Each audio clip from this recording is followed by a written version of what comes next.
위기를 맞이한 지구. 물러설 곳 없는 대재앙 앞에 새로운 자원이 등장했습니다. 이산화탄소의 문제를 해결하는 것이 지구의 온난화를 막을 수 있는 유일한 방법이기 때문에 관심을 많이 받고 있는 건 맞아요. 이산화탄소를 먹이 삼는 생물 미세조류인데요. 이것이 바로 미래 자원인 미세조류입니다. 미세조류 연구에 한 획을 그은 과학자를 만나봅니다. 세계에 관심이 적었던 90년대 말부터 탄소 저감 연구에 힘써온 오늘의 주인공. 4.7도. 20여 년간 축적한 노하우를 이곳 온실에 담았다고요. 네, 여기는 미세조류를 대량으로 배양하는 온실입니다. 그래서 발전소에서 나오는 이산화탄소를 직접 태양광을 이용해서 미세조류 생명체로 전환을 시켜서 그 생명체가 포함하고 있는 여러 가지 유용 물질을 우리가 다양한 분야에 활용하고자 하는 것이 저희들의 연구의 중심이 되겠습니다. 탄소와 온실가스 배출을 넘어 자원화하는 시대, 그 중심에 심상준 교수가 있습니다. 그는 탄소를 저감하고 이용할 때 포집 장치를 이용해 화학적인 처리를 하는데요. 심상준 교수팀은 별도의 포집 장치 없이 지역 난방공사에서 배출된 가스를 그대로 활용하고 있습니다. 광합성을 거친 이산화탄소는 먹이가 되어 사라지고 남은 유효 성분으로 새로운 원료를 생산할 수 있다는 장점이 있죠. 연소가스에서 포함되어 있는 이산화탄소, 심지어는 연소가스에서 있는 낙스라고 하는 성분, 이른바 오염물질이죠. 그 미세먼지를 유발하는 낙스에 대해서는 먹이로 활용할 수가 있고요. 그래서 그런 물질을 이제 우리가 유용한 물질로 전환을 해서 예를 들어서 에너지라든가 또는 소재로 활용을 할 수 있는 그런 굉장히 잠재력이 높은 그런 생물이다.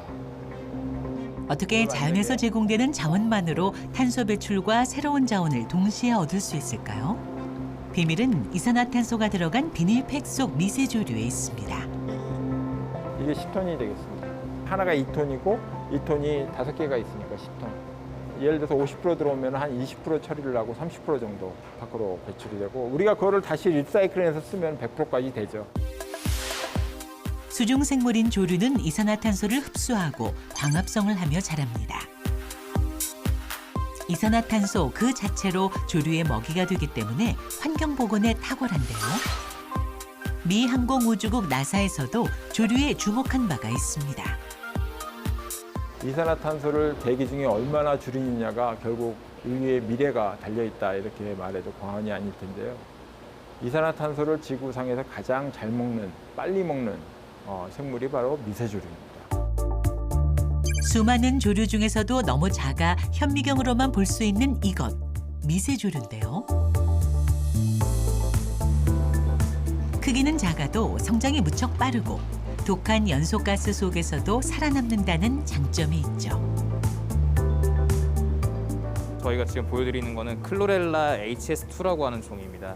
미세조류가 굉장히 다양한 수십만 종이 있는데 그중에서 저희는 이제 LNG 화력발전소에서 나오는 연소가스 환경에 가장 맞는 종을 찾아서 쓰고 있고요. 이 종 같은 경우에는 우리나라의 한국생명공학연구원에서 제주도 정방폭포에 직접 가가지고 동정에는 균주입니다. 미세조류의 강한 생명력에 날개를 달아줄 연구가 시작됐습니다. 그래서 지금 유속은 얼마나 돼? 지금 유속이 오일에 같은 경우는 55mB로 압력으로 들어가고 있고 이 샘플은 아까 그 클라미 샘플이죠. 클라미드 모나스. 네. 네. 네, 여기는 그 미세조류를 대량으로 우리가 키우는데 많은 비용이 소요가 되죠. 그리고 많은 인력이 필요하고요. 그런 비용과 인력을 절약하기 위해서 작은 미세 유체 안에 수많은 이른바 버블을 만들어내는 그런 장치에 대한 연구 단계가 되겠습니다. 육안으로 볼 수 없을 만큼 작아 대규모 배양에 불리한 미세조류. 단시간에 빨리 성장하는 균주만을 찾아내 효율성을 높이기로 했습니다. 셀이 들어있는 배지이고요. 얘는 이제 오일입니다. 이 오일이 계면 활성제랑 같이 있어서 셀들이 살 수 있는 방을 만들어주는 역할을 합니다. 오일로 생성된 버블은 각각의 미세조류 균주를 고정해주면서 성장 속도를 높일 수 있고요. 미로처럼 생긴 장치에 빛을 쐬면 빛을 피해 가장 빠르게 이동하는 초우량 균주를 발견할 수 있습니다. 이 방식은 심상준 교수팀이 오랜 연구 끝에 찾아낸 것이라고 합니다. 옛날에는 이 셀들을 이 플라스크라는 단독주택 같은 이런 집의 형태로 이제 따로따로 이제 다 배양을 했어야 하기에 공간적으로나 노동적으로나 많은 부피를 차지하고 이제 많이 힘들었었는데 이 시스템을 도입하고 나서부터는 이런 버블이라는 세포의 집을 수없이 많이 만들어 주어서 이런 작은 공간 안에 아파트 형식으로 보관할 수 있다 보니까 공간적, 노동적으로 효율이 많이 향상되어서 이 시스템은 미세조류 배양에 중요한 시스템이라고 생각합니다. 우수한 균주를 분리하는 시스템이 가져온 효과는 실로 놀라운데요. 무려 플라스크 200병에서 키운 것과 같은 효과를 낸다고 합니다. 지금 보시는 것이 이제 저희가 만들어낸 그 미세 유체 장치가 되겠습니다. 이 공정은 반도체에서 표면 식각하는 원리와 거의 유사하다 이렇게 말씀을 드릴 수가 있습니다. 미세조류의 성장성을 높이기 위해 미세 유체 장치를 개발했듯이 심상준 교수팀은 연구에 필요하다면 직접 제작하는 데 주저함이 없습니다. 필요할 때마다 다 만드세요? 그렇죠. 저희가 디자인해가지고 이런 부품화 시켜서 그거를 이제 나중에 이제 만약에 상용화되면은 뭐 대규모로 우리가 주문을 뜨겠죠. 그런데 지금은 이제 그때그때 아이디어를 가지고 생산을 하고 있죠. 원하는 목적에 맞는 균주가 없다면 임의로 유전자를 삽입해 균주를 개량하기도 하죠.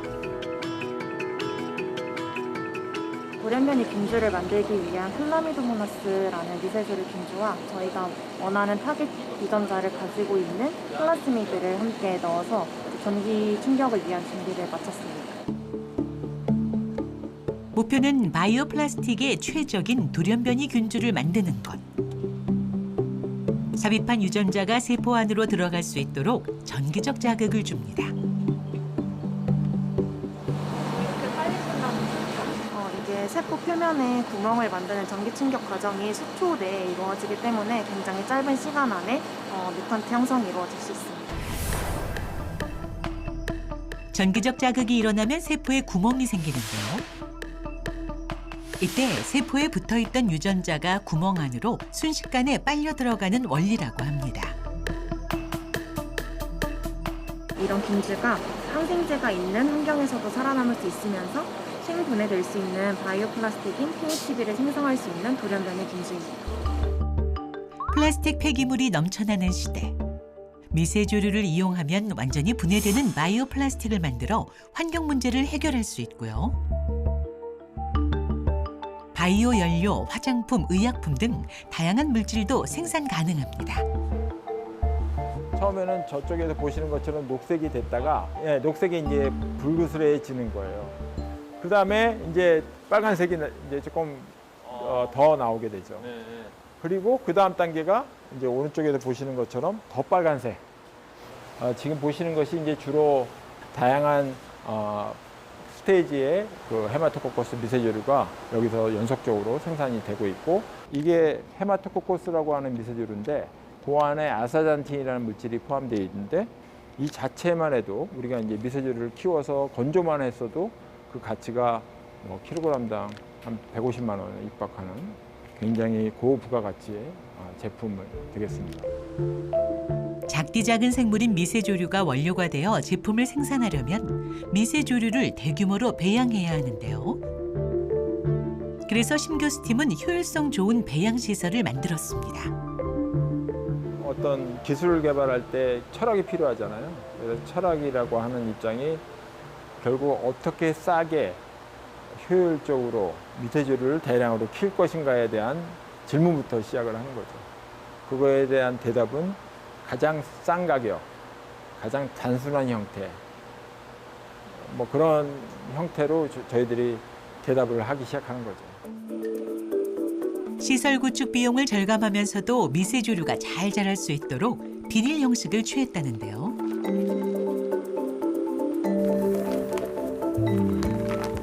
이게 저희가 원래 쓰던 옛날 모델입니다.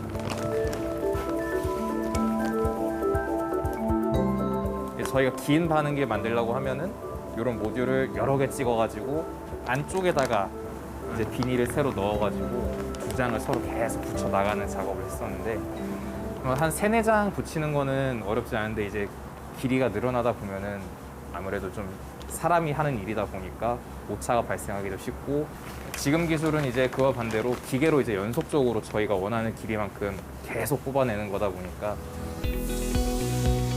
시행착오 끝에 비닐에 열을 가해 붙이는 공정을 이용해 바능기를 제조했습니다. 기존의 유리형 바능기와는 차별화된 전략이었죠. 만약에 1톤짜리 바능기를 유리로 만들면 저희 바능기의 20배에서 100배 정도의 비용이 더 듭니다. 그러니까 그만큼 저희가 쌉니다. 그리고 또 하나 자랑스러운 것은 생산성을 비교해 보면 저희가 해외에 발표되고 있는 미세조류의 배양 속도에 비해서 5배에서 10배 정도의 빠른 배양 속도를 보이고 있습니다. 비교적 합리적인 가격의 비닐을 이용해 생산성을 높이고 기술의 대중화를 이끈 심상준 교수. 그 새로운 아이디어는 어린 시절 아버지가 운영하던 회사에서 착안했습니다. 저희 아버님이 이제 옛날에 그 비닐 시트 인조가죽이라고 하잖아요. 그런 원단을 생산하는 공정을 하는 사업을 하고 계셨는데요. 어렸을 때부터 봤던 이른바 카렌다 공정이라는 게 있습니다. 그런 시트를 만드는 그런 필름을 만드는 공정을 어렸을 때부터 봐왔는데 그게 지금 생각해 보면 저희 공정의 아주 기본 개념이죠. 핵심 개념이죠.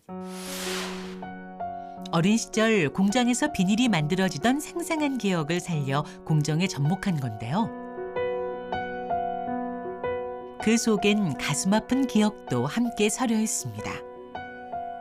사실은 저희 아버님이 손가락이 하나 없어요. 근데 그게 사실은 굉장히 지금 생각해 보면 아버님의 아픔 어떻게 보면 숨기고 싶은 그런 그게 이유가 이제 그 카렌다링 공정의 롤 공정이 잘못 조업을 하면 이 사고가 나요 가끔. 그 당시에는 이제 안전에 대한 그런 것도 없으셨고 그래서 이제 그런 나쁜 어떻게 보면 가슴 아픈 추억도 있고 지금 이제 돌아가셨기 때문에 근데 하여튼 그런 부분들이 이제 상당히 저한테는 큰 영향을 준 거죠. 여전히 바능기를 보면 마음 한켠이 묵직해진다고 합니다.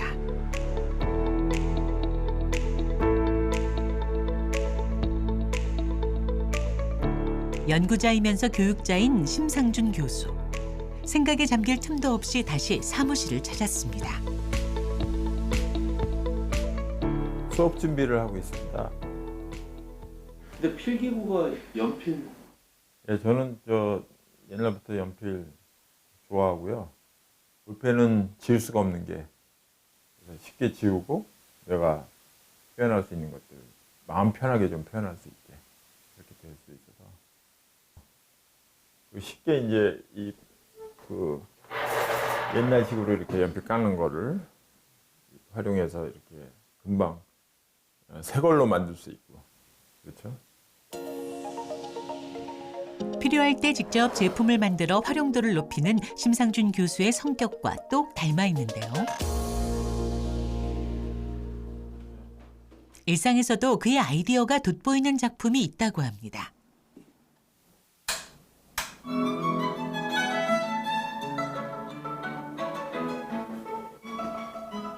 우아한 클래식 음악과 함께 정체 모를 기구에 올라탄 심상준 교수.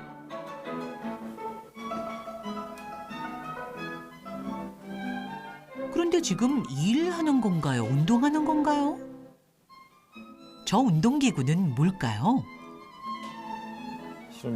연구실에서 다 좀 운동도 하면서 어느 정도 제가 해야 될 일을 해야 되는 그런 상황에서 아주 유용하게 제가 이렇게 만들어서 활용을 하고 있습니다.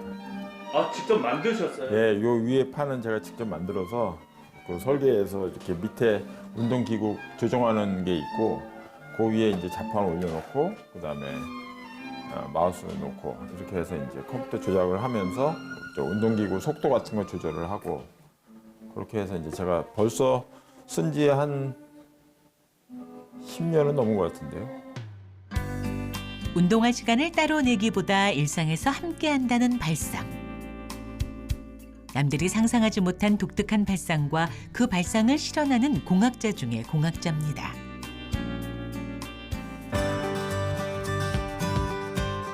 그날 오후. 생명공학자로서 사람의 생명을 살리는 일에도 관심이 많다는 심상준 교수. 띄워놓고 건강에 대한 사회적 관심이 높아진 요즘 공학자에겐 중요한 임무가 있죠.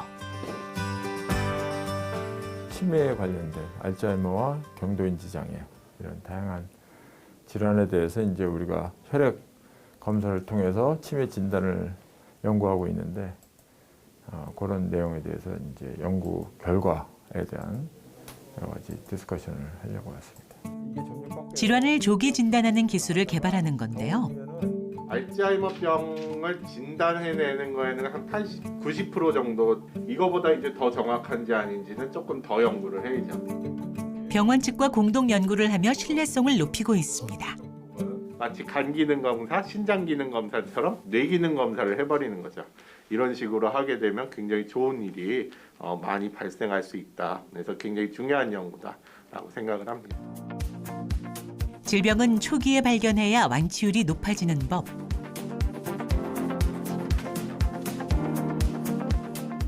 치매나 암 같은 난치성 질환에서 조기 발견은 더욱 중요한데요.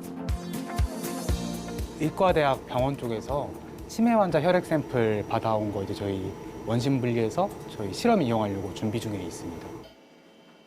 하지만 병을 조기에 진단하는 것은 쉽지 않습니다. 혈액이 이제 엑소점이라고 불리는 뇌에서 유래된 자그마한 스포체가 있어요.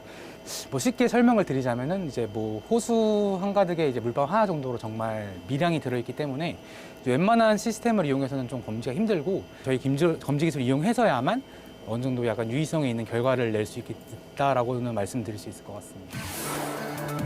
치매 환자에게서 발견되는 특정 물질을 검출하기 위해 노력하고 있는 건데요. 그 물질의 양은 극히 적다고 합니다. 이게 빨간색이어가지고 괜찮아요. 심상준 교수팀은 기존의 검지 방법을 극복하기 위해 노력을 기울여 왔는데요. 많은 시도 끝에 광학적 원리를 이용하는 방법을 발견했습니다. 암시야 현미경이어가지고 외부에서 이제 빛이 이런 식으로 많이 들어오게 되면은 이 렌즈를 통해서 잘 파티클을 볼 수가 없습니다. 이거 좀 꺼도 될까요? 빛을 비추면 빛의 파장에 따라 각각 다른 신호를 보이게 되는데요. 신호의 높낮이로 물질의 양을 파악할 수 있게 됩니다. 물질은 각자 고유의 파장을 가지고 있어 가능한 건데요. 그래서 심상준 교수팀은 금나노 입자를 활용해 미세한 파장을 증폭시켜 검출할 수 있는 연구 방법을 찾았습니다. 이제 금 이온이 들어있고요. 그다음에 금 입자도 같이 들어있어요. 근데 금 입자가 이제 커지면은 그 색깔을 나타내게 되죠. 금 입자가 너무 작으면은 이제 색깔이 없다가 지금 보세요. 그 액체의 색깔이 변한다는 건 예를 들어서 반사각이 다른 파장을 갖고 있다는 뜻이에요. 그러니까 점점 보라색이었다가 파란색이었다가 그다음에 빨간색으로 이렇게 변화가 일어나죠. 그래서 빨간색이 됐을 때 보통 한 40나노미터 정도, 30에서 40나노미터 정도의 금입자가 만들어진 그때의 광학적 현상이 빨간색 색깔이죠. 다른 채널에다 한번 다른 첨부해서 합성한 금나노 입자는 입자의 크기와 모양에 따라 다른 색을 나타내는데요. 금나노 입자를 관찰하면서 원하는 크기와 모양을 만들어주게 됩니다. 이때 금나노 입자가 생물처럼 움직임을 보이는데요. 금나노 입자가 생물이 아니지만 액체 자체의 분자의 운동에 의해서 이게 부딪히면서 서로 이렇게 움직이게 되는데 이러한 현상을 브라운 운동이라고 합니다. 그걸로 인해서 이제 입자가 저렇게 진동을 하거나 아니면 움직이거나 하는 그런 현상을 보이는 겁니다. 일반적으로 금 나노 입자를 합성하게 되면 원하는 모양과 크기가 제한적이기 때문에 신호 증폭도 약해지는데요. 산란 현상을 금나노 입자를 가지고 쓰는데 그 금나노 입자의 일반적인 특징을 가지고 우리가 센서를 만들면 민감도가 떨어져요. 그러니까 한마디로 굉장히 정밀도가 낮기 때문에 우리가 잴 수 있는 환자 샘플이 오류가 날 수가 있는 거죠. 그래서 그 정밀도를 높이기 위해서 우리가 이제 금나노 입자를 성형을 해요. 심상준 교수팀은 DNA를 결합해 원하는 방향으로 금나노 입자를 성장하게 해 신호 증폭을 높이는 기술을 개발했습니다. 이 데이터에서 지금 한마디로 신뢰도가 얼마나 돼요? 단일 바이오마커에 비해서 훨씬 좋은 결과를 나타냈고 신뢰도가 한 96에서 8% 정도 더. 금나노 입자에다가 신호의 증폭을 높이면 검출의 정확도를 높이게 되죠. 예를 들어서 유방암이라든가 또는 전립선암, 소변으로부터 또는 치매 환자들에 대한 다양한 샘플을 적용을 해서 이 많은 질병에 대한 유의성 있는 데이터들을 기존의 방법보다 훨씬 더 고민감도로 우리가 확인할 수가 있고 그래서 굉장히 미래지향적인 그런 분석 기술이 될 수 있다고 생각합니다. 기후변화로 위기를 맞이한 지구. 난치성 질환 속에서 몸살을 앓고 있는 인류. 그런 인류에게 미세조류와 광학 바이오 센서로 새로운 해결책을 제시하는 심상준 교수를 응원합니다. 2050년에 2도시 이하를 못 맞추면 그 이후에 만약에 3도시, 4도시 올라가는 거는 순식간이고 그게 우리가 생각하는 것보다 훨씬 더 큰 지구의 위기를 초래할 것은 자명하고 그래서 우리가 생각하는 것보다 여유가 많지 않다는 것을 우리가 깨달아야 되고 네? 감사해드리겠습니다. 아유 이렇게 선물도 주세요. 네. 지속 가능한 인류의 미래를 위해 도전하는 과학자가 있습니다. 미세조류 배양 기술부터 금나노 입자 합성 기술 개발까지 인류가 나아갈 방향에 초석을 다지는 심상준님께 감사의 마음을 담아 이 패를 드립니다. 영광스럽고 귀한 선물을 주셨네요. 이 말기 잊지 않고 앞으로도 열심히 연구에 매진하도록 하겠습니다.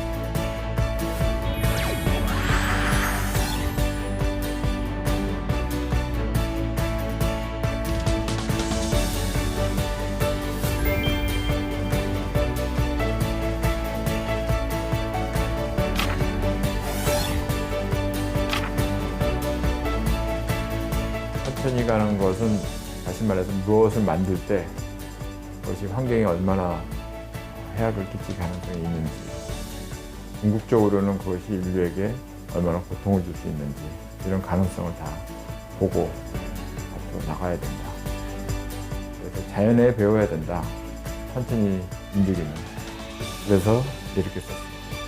세상은 이제 천천히 가는 법을 배워야 한다. 미세조류처럼.